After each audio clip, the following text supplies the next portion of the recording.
Hello, तो हम आज अपनी पुरानी वाली वीडियो जो कि रैंकिंग साइकिल की थर्मोडायनेमिक एनालिसिस है उसको कंटिन्यू कर रहे हैं। तो हमने लास्ट टाइम तक कैसे देखा था कि उसके क्या क्या कंपोनेंट्स होते हैं, हम उनमें क्या क्या पैरामीटर्स डिफाइन करते हैं, हम उससे हमने टीएस डायग्राम पे से प्लॉट करके देखा। अब हम उससे एक स्टेप आगे जाएंगे और उसका थर्मोडायनेमिक एनालिसिस करेंगे।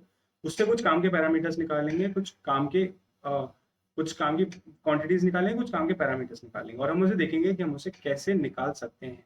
Procedure is more important than the formula. So हम थर्मोडायनेमिक एनालिसिस पे आते हैं। हमने सिंस पहले डिस्कस करा गया, हमारे पास चार कंपोनेंट्स हैं, हमने उसके चारों स्टेट्स चारों कंपोनेंट से करस्पॉन्डिंग स्टेट्स भी डिफाइन कर रखे हैं।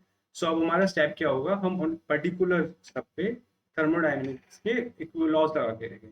हमारा सिंस फर्स्ट लॉ है जो हम एनर्जी बैलेंस कर रहे हैं, हमें वही चला के देखना है कि सब पे कितनी एनर्जी का इनलेट और आउटलेट हो रहा है। और सिंस हमारे पास एक फ्लूइड है जो मूव कर रहा है, तो क्या हुआ, हमारे पे कंट्रोल वॉल्यूम एनालिसिस लगेगा।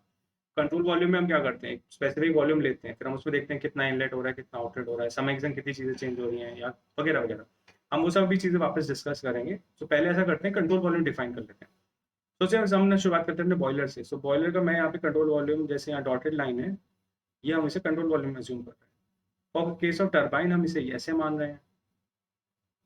अब बात आई अपना कंडेंसर की, ये रहा अपना कंट्रोल वॉल्यूम और अपने पंप में ये कूल। सो इसके कंट्रोल वॉल्यूम में क्या है, एक बॉयलर है, बॉयलर कंट्रोल वॉल्यूम में यहाँ पे हीट जा रही है, उसमें से फ्लूइड बाहर निकल रहा है, कुछ फ्लूइड अंदर ये अपनी हीट अंदर जा रही है। सिमिलरली टरबाइन के केस में कंट्रोल वॉल्यूम में क्या हो रहा है कि उसमें से वर्क बाहर जा रहा है, इसमें से कुछ फ्लूइड आ रहा है और कुछ फ्लूइड जा रहा है। अब अपने कंडेंसर के केस में क्या हो रहा है, यहाँ से हीट बाहर निकल रही है, इसमें फ्लूइड आ रहा है और इसमें से फ्लूइड जा भी रहा है। सिमिलरली अपने पंप के केस में क्या है, वहाँ पे से फ्लूइड इधर आया और इधर से गया और साथ में हमने कुछ वर्क भी करा उसके। ओवरऑल हमारी कंट्रोल वॉल्यूम्स डिफाइन हो गए। अब हम यहाँ पे आते हैं कि हम डिस्कस करते हैं कि हमारा फर्स्ट लॉ क्या कहता है। तो हमारे फर्स्ट लॉ की इक्वेशन ये है जो कंट्रोल वॉल्यूम के लिए डिराइव होती है। हमें इस पर डिटेल में जाने की जरूरत नहीं है, बट फॉरन हम यहाँ पे से अज्यूम करके चलते हैं कि हमें ये पता है कि कैसे है ये। सो हम यहाँ पे स्टार्ट करते हैं एजम्पशन से कि हम इसको एनालिसिस कैसे करेंगे। पहला एजम्पशन ये होगा कि हम मान के चल रहे हैं कि किसी भी कंपोनेंट, यहाँ पे जो भी चार कंपोनेंट्स हैं उनमें किसी भी टाइप का हीट लॉस नहीं है। हीट लॉस किसी भी केस में नहीं है। बॉयलर के केस में जो इनलेट हो रहा है वो कहीं लीकेज नहीं है, same for the condenser. And turbine के केस में कहीं पे भी हीट का आउटलेट नहीं है, तभी हम उसे आइसेंट्रोपिक भी ले पा रहे हैं। सेकेंड, हम स्टेडी स्टेट मान के चलेंगे। उसका रीजन ये क्योंकि हमारे जनरली जो पावर प्लांट्स रन होते हैं वो काफी ज्यादा टाइम के लिए होते हैं। सो ओवर अ पीरियड अगर हम एनालिसिस करोगे, सो जनरली वो स्टेडी स्टेट बहुत जल्दी रीच हो जाता है। सो उसे हम एज्यूम करके चल सकते हैं कि हमारा एनालिसिस स्टेडी स्टेट में। स्टेडी स्टेट में होने का मतलब ये है कि किसी भी चीज का टाइम डेरिवेटिव हम उसे जीरो मान सकते हैं। Now coming to the third point कि हम काइनेटिक एनर्जी और पोटेंशियल एनर्जी को नेग्लिजिबल ले सकते हैं। इन शॉर्ट हम उन्हें निगलेक्ट कर सकते हैं इन टर्म्स ऑफ किसी दूसरे पैरामीटर जो इससे ज्यादा बड़ी वैल्यू होता है। ऐसा क्यों है, हमारे जो टर्म्स, फर्स्ट लॉ देखो, फर्स्ट लॉ में क्या है, ये जो मास फ्लो की वजह से एनर्जी आ रहा है, ये जो भी दो टर्म्स हैं, ये मास के इनलेट और आउटलेट की वजह से आता है। इसमें एक एंथैल्पी का टर्म है, बाकी ये काइनेटिक एनर्जी का और एक पोटेंशियल एनर्जी का। सिमिलरली यहाँ पर भी अब क्या है कि ये जो वैल्यू होती है और ये मास फ्लो रेट कई हंड्रेड्स ऑफ किलो केजी पर सेकेंड में होता है, और इसका जो वैल्यू है हम इनमें कंपेयर करना चाहिए कि कौन ज्यादा सिग्निफिकेंट है। तो एच का वैल्यू जो भी आता है वो एनी टाइम्स उनकी वेलोसिटी और जो हाइट है उससे बहुत ज्यादा होता है। तो इसीलिए हम इसके रिस्पेक्ट में, एच के रिस्पेक्ट में इन दोनों को निगलेक्ट कर सकते हैं। तो हम यहाँ पे इसे निगलेक्ट कर रहे हैं। अब हाँ, सिंस हमने यहाँ पे हीट लॉस को भी हटा ही दिया था, तो अलग अलग केसेस में हम हीट लॉस को भी बाद में हटाएंगे। प्लस स्टेडी स्टेट एज्यूम करा तो ये जो अपनी इंटरनल एनर्जी, जो total energy of control volume है, उसका टाइम डेरिवेटिव को हम निगलेक्ट कर सकते हैं। सो ये चीज भी गई। अब बात करते हैं कि हमारा फोर्थ है कि सिंगल फ्लूइड हम ले रहे हैं। उसका रीजन क्यों, अगर सिंगल फ्लूइड है तो जो भी इनलेट हो रहा है फ्लूइड, वही फ्लूइड आउटलेट में भी जा रहा है। इसका मतलब पहली बात ये सम गया, और दूसरी चीज ये कि अपना जो मास का इनलेट है वो मास की आउटलेट के इक्वल है। इसे हम कंजर्वेशन ऑफ मास कह सकते हैं, बट ये बहुत बेसिक सेंस है कि हमारा जितना भी मास आ रहा है उतना ही मास वापस भी जा रहा है, इसलिए वो कंजर्व है। सिंस वो सिंगल फ्लूइड है तो यहाँ पे समेशन नहीं है, वो दोनों एक ही चीज है। इससे हमारा एनालिसिस इजी हो गया कि हमें समेशन कई सारी चीजों का अलग अलग सम नहीं करना, सिर्फ एक ही कंसिडर करना। अब एक लास्ट चीज है कि हमारे लीकेज नहीं है। वही बेसिकली किसी भी टाइप से मास का कहीं लीकेज नहीं है, इसीलिए हम इसे इक्वेट कर पा रहे हैं।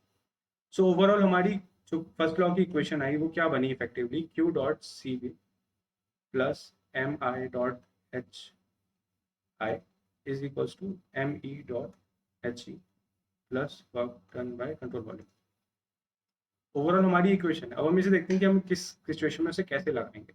For the case of boiler और कंडेंसर, इन दोनों के केस में क्या हुआ, वर्क तो कहीं है ही नहीं, तो उसका मतलब क्या हुआ, हम इसे निगलेक्ट कर सकते हैं। हमारे पास बचेंगे ये सिर्फ ये तीन टर्म्स, एक हीट, इनलेट और आउटलेट का वर्क। तो ओवरऑल हम कंडेंसर और बॉयलर के लिए क्या लिख सकते हैं, Q dot C V is equals to M dot, since ये दोनों इक्वल है मैं इसे एम डॉट ही ले लेता हूँ। हमारे पास आया H E minus H I. ठीक है, अब यहाँ पे ये डिफाइन करना है कि हमारे बॉयलर और कंडेंसर केस में इनलेट क्या और एग्जिट क्या है। बॉयलर केस में इनलेट है 4 और अपना आउटलेट है 1, तो हमें बॉयलर के केस में ओवरऑल क्या लिख सकते हैं, क्यू डॉट, बॉयलर के केस में इन है तो हम उसे क्या लिख सकते हैं, एम डॉट एच, अब अपना एग्जिट है 1 माइनस H4।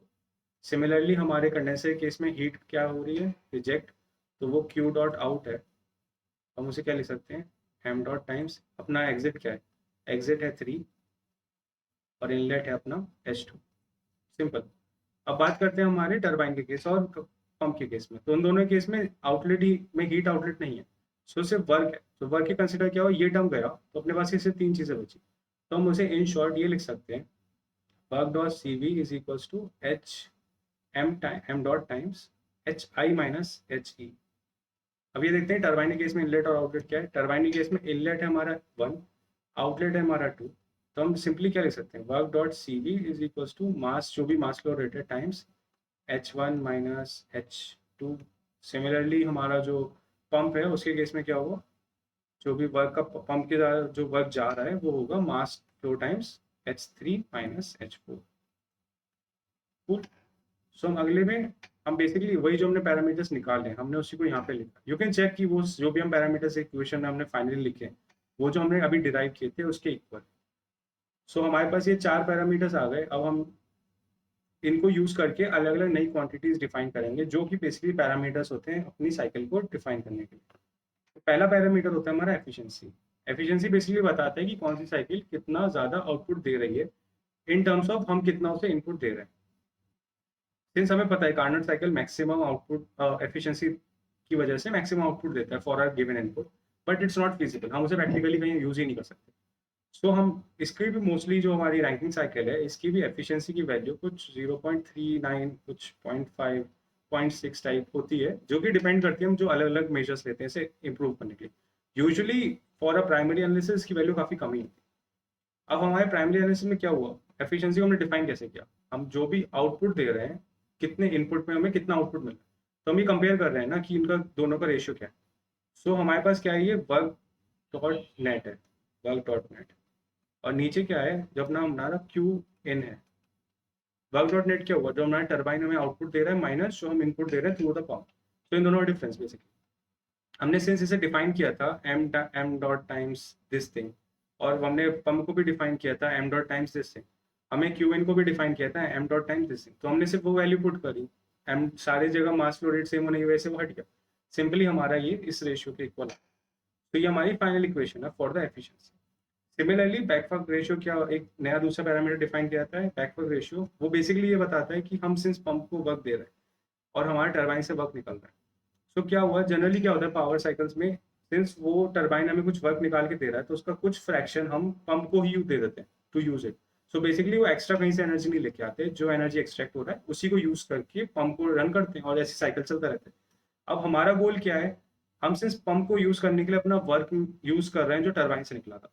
सो हमें क्या चाहिए कि हमारा pump least amount of energy use करे और एटलीस्ट वो कुछ फ्रैक्शन हो, हमारे पास मेजर चंक जो हो ना वो हमारे यूज के लिए बचा है, कहीं ऐसा ना हो कि हम सारी की सारी एनर्जी सिर्फ पंप चलाने में यूज करें। तो बैक वर्क रेशियो जो है वो इसी चीज को मेजर करने के लिए काम आता है। वो देखता है कि हमारा जो पंप का वर्क हो रहा है और हमारे जो टरबाइन से आउटपुट निकल रहा है उन दोनों का रेशियो क्या है। हमारा गोल क्या है, इसकी value as low as possible निकालना, और यूजुअली इस साइकिल के लिए इसकी वैल्यू कुछ 1% या 5% सॉर्ट ऑफ होती है, मोस्टली 5%, 1 to 5%, वो भी बहुत है।